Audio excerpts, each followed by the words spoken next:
everyone, it's Raquel Berman here, and today I'm here creating a layout for the Scrapping Clearly Christmas Challenge. I saw this challenge pop up on my Facebook feed and I thought that I'd throw my hat in the ring.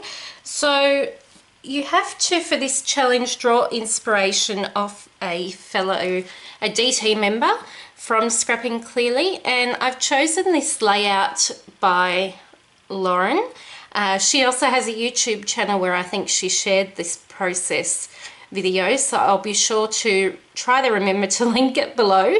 What I really love is the sort of central focus of the photo, and then the clusters of beautiful flowers, and then there's a sort of touch of wood grain and lots of layering, and it's just really soft and pretty.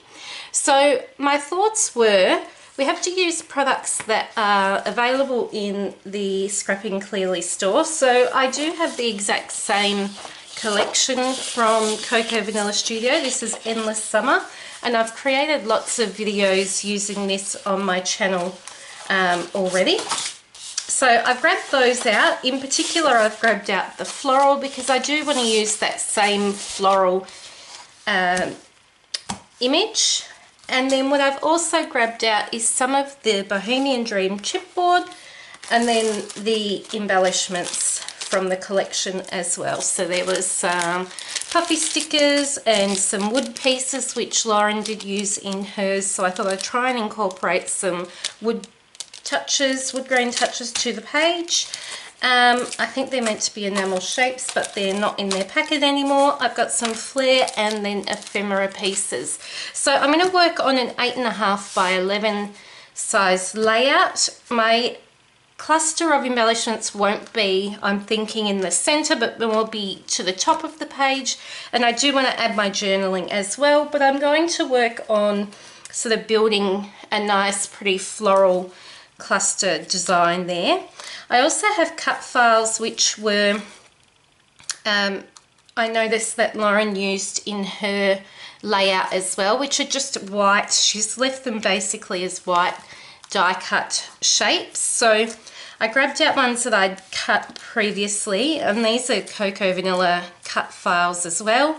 Some of them aren't perfect cuts, but I know that I'm using it more as a layering and detail piece. So I've grabbed those, and I'm just going to have some fun. This is a just for fun layout, a layout just when I saw the challenge I thought that it was a fun one to have a go at, and being something like a scrap lift or to be inspired by, you really have that starting point already for your design. So it just means that you can just create and have a bit of fun. So I'm going to play with pretty stuff and I'll show you how it turns out. So I begin by cutting out those gorgeous floral pieces, and I cut some individually from the pattern paper, and I also cut some in sort of a grouping of say 3 or 4 flowers.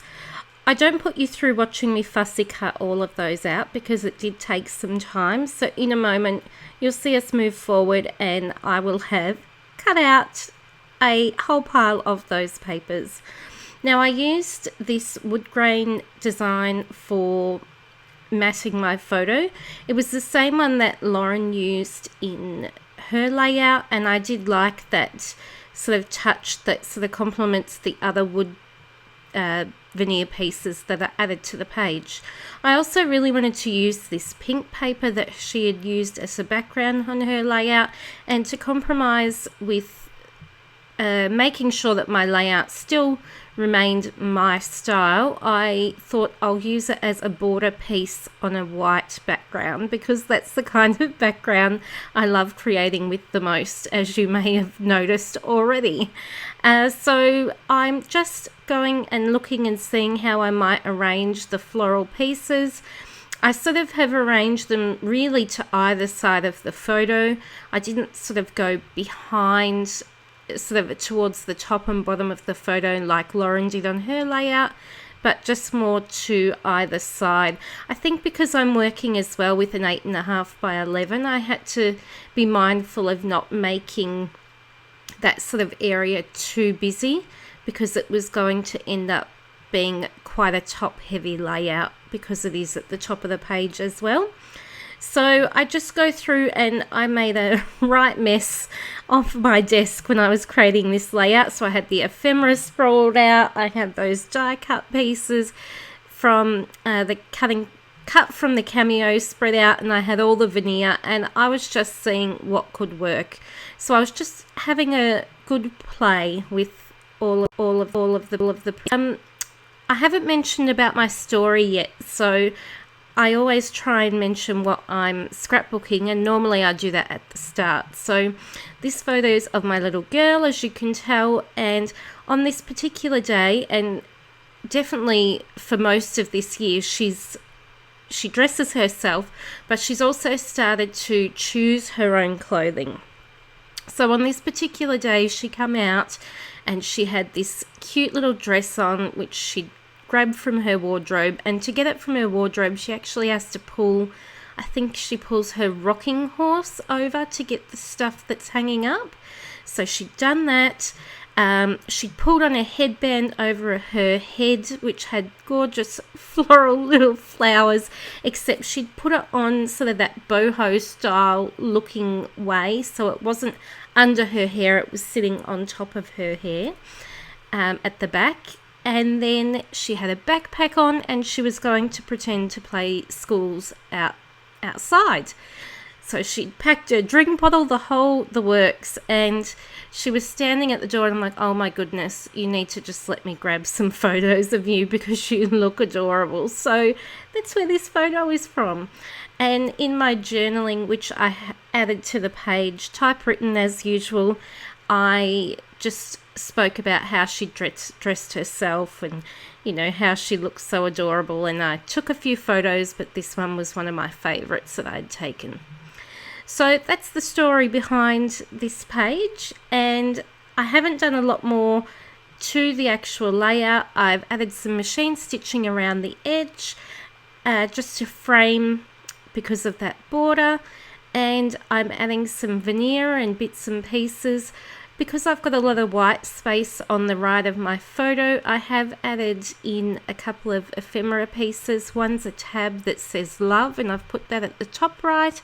And then I've put the little bunting ephemera piece and another ephemera piece that says capture this. And that sort of worked as my title for this page.